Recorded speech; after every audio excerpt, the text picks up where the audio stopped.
जैसा कि आप सबको मालूम है कि 15 वर्षों से भारतीय जनता पार्टी की सरकार है और आप सभी लोग, बहुत सारे लोग ऐसे हैं यहाँ पर जो कि हर वर्ष हर चुनाव में आप लोग भारतीय जनता पार्टी की सरकार को ही चुनते हैं।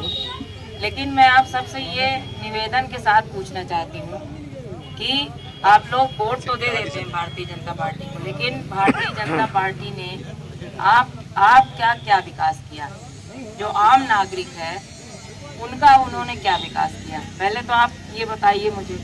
फिर दूसरी बात, जो आपके सांसद हैं जनार्दन मिश्रा जी अभी रहे तत्कालीन सांसद, वो आप सबके बीच में यहाँ कितनी बार आए हैं? पहले तो ये बता दीजिए हाथ उठा के, आप लोग कोई भी बताइए कि यहाँ पर पहचानते ही नहीं। आप लोग जहाँ भी मैं जाती हूँ सब जगह यही बोलते हैं लोग कि हमने सांसद जी को कभी नहीं देखा, हम पहचानते ही नहीं। तो मैं यही आप सबसे निवेदन करना चाह रही हूँ कि आप लोग एक ऐसे जनप्रतिनिधि को चुनते हैं जो आपको कभी पहचानते ही नहीं, ना आपके बीच में कभी वो आते।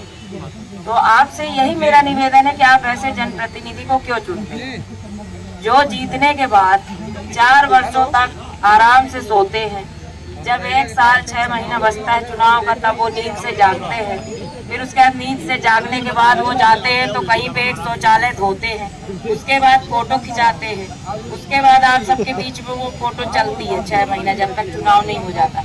तो ये लगता है कि अरे बहुत बड़ा स्वच्छता अभियान चालू है। तो मैं ये पूछना चाहती हूँ कि क्या एक सांसद का काम शौचालय धोने का है कि जनता के बीच में खड़े होने का है? जनता के बीच में सुख दुख में, उसके हर एक कार्य में उनको शामिल होने का काम है जनार्दन मिश्रा जी का, या जो भी आपके सांसद विधायक बनते हैं उनका। आप विधायक भी चुनते हैं तो इसीलिए चुनते हैं ना, विधायक और सांसद का ये काम होता है कि जनता के सुख दुख में खड़े हों, उनकी समस्याओं का निराकरण करें। भाजपा की सरकार बहुत बड़ी बड़ी बातें करती है कि बहुत बड़े बड़े विकास हो गए, लेकिन विकास आप किसको मानते हैं? आप आम जनता का जो काम है उसको विकास मानते हैं कि आप एयरपोर्ट बनने को विकास मानते हैं कि आप सफदरिया को जमीन बेचने का नाम पे विकास मानते हैं? जैसे रीवा जिले में अगर सांसद जी से कोई पूछता है कि भाई विकास आपने क्या किया इन 10 वर्षों में, तो सांसद जी ये बताते हैं कि एयरपोर्ट बन गया, 15-20 सालों से नल जल योजना चालू है, रोड की खुदाई चालू है, 20% काम हो गया, 75% काम बचा हुआ है और ट्रेनें आ गई हैं। तो ये विकास तो ट्रेनें वो नहीं, ट्रेनें भाजपा की सरकार नहीं लाई है, ट्रेनें कांग्रेस के जमाने से चल रही है और कांग्रेस की सरकार आपके बीच में 70 सालों से पहले थी, 20 सालों से भाजपा की सरकार। तो आपने कांग्रेस का भी शासनकाल देखा है कि किस तरह का था, और कोई नई पार्टी नहीं है कांग्रेस की पार्टी आपके सामने कि आज कांग्रेस की पार्टी बनी है तो उसको लेके हम लोग आपके बीच में बात कर रहे हैं। ये बहुत पुरानी पार्टी कांग्रेस पार्टी, और कांग्रेस की सरकार में जो काम हुए वही सारी योजनाएं हैं, वही सारी योजनाओं को लीपा पोती करके भाजपा वाले आगे बढ़ा रहे हैं, नाम बदल के। और जो कुछ वर्ग के लोग हैं जो कि भाजपा की ही कसम खाए बैठे हैं कि देंगे ही भाजपा को वोट, चाहे कितनी भी महंगाई झेल ले, चाहे 1000 रुपए किलो जीरा खरीद ले, चाहे 250-300 रुपया टमाटर खरीद लेंगे, लेकिन भाजपा को ही वोट देंगे। और भाजपा वाले क्या है कि हर बार जानते हैं कि जनता हमको वोट दे ही रही है, हमको वोट देगी ही। तो आजकल सांसद जी आपके बीच में आते हैं तो किस रूप में आ रहे हैं? आप लोग देख रहे हैं कि आके सीधे कोयल बन जाते हैं मंच में, कोयल को बन के कूकी मार रहे हैं। कूकी मारने का मतलब आप लोग समझ रहे हैं? एक तरफ ये कि आपकी हंसी उड़ा रहे हैं, दूसरी तरफ ये कि हम कहीं गए थे अभी ग्रामीण क्षेत्र में तो हमसे लोग कह रहे थे कि कूकी मारने का मतलब ये है कि जैसे एक पहेली पहले होती थी कि कूकी मारना मतलब आप लोग सामने से छुप जाइए, तो बोले वो ये बता रहे हैं कि आप लोग छुप जाइए, अब जब हमारे बीच में आएंगे तो हम भी छुप जाएंगे। अब वो चाहे कोयल बन जाए चाहे तोता बन जाए उनके ऊपर है।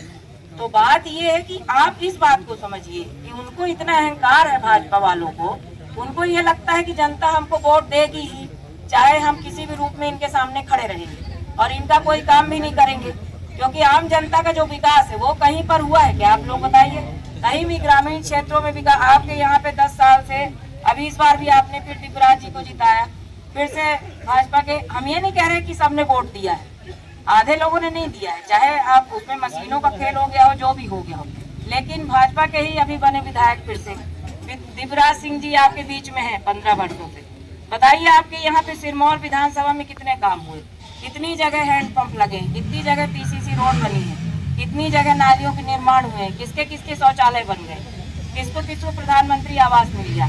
आप लोग बताइए, आम जनता का जो विकास है वो क्या हुआ है भाजपा के शासनकाल में? हमारे युवा यहाँ पे सभी खड़े हुए हैं, किसको किसको सरकारी नौकरी मिली?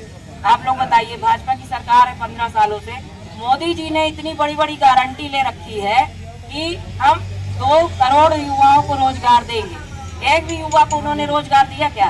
सरकारी नौकरी किसी को मिली? आप लोग हाथ ऊपर करके बताइए। यहाँ हमारे सभी युवा वर्ग के लोग खड़े, किसी को मिली हो तो बताइए। तो मोदी जी जो बड़ी बड़ी गारंटी की बात करते हैं, एक भी गारंटी में खरे नहीं उतरे। फिर काहे का डिजिटल इंडिया बना हुआ है? मोदी जी तो अपनी धर्म पत्नी की भी गारंटी नहीं ले पाए, जिनके साथ उन्होंने शादी की थी, उनका भी रिश्ता नहीं निभा पाए। तो दुनिया में वो देश का क्या गारंटी लेंगे? शिक्षा की भी उनने गारंटी ले रखी, रोजगार की ले रखी है, अपने इसकी ले रखी है, स्वास्थ्य की ले रखी है। हमारा देश किधर जा रहा है? आप लोग देखिए, आप लोग जागिए इस बार, क्योंकि हमारा लोकतंत्र जो है वो खतरे में आ चुका है। ये बड़ी बड़ी बातें करने से कुछ नहीं होने वाला। हिटलर शाही चालू हो गई है। अगर फिर से इस बार आपने भाजपा को जिताया तो आगे जाके हमारा देश अंधकार में अब जा रहा है, अंधकार की ओर जा रहा है, क्योंकि मोदी जी हमारे देश को बेचने का काम कर रहे हैं और आगे जाके वो हिटलर वाला शासन, अंग्रेजों वाला शासन लागू हो जाएगा। हमारा लोकतंत्र खतरे में है। आप लोग को ये समझना पड़ेगा। हमारे बच्चों का जो है ना वो भविष्य अंधकार में जा रहा है। हमारे युवाओं का तो अंधकार में जा ही चुका है, क्योंकि आप लोग देख रहे हैं किसी को रोजगार नहीं मिल रहा, किसी को नौकरी नहीं मिल रही। सबसे ज्यादा आत्महत्या के आंकड़े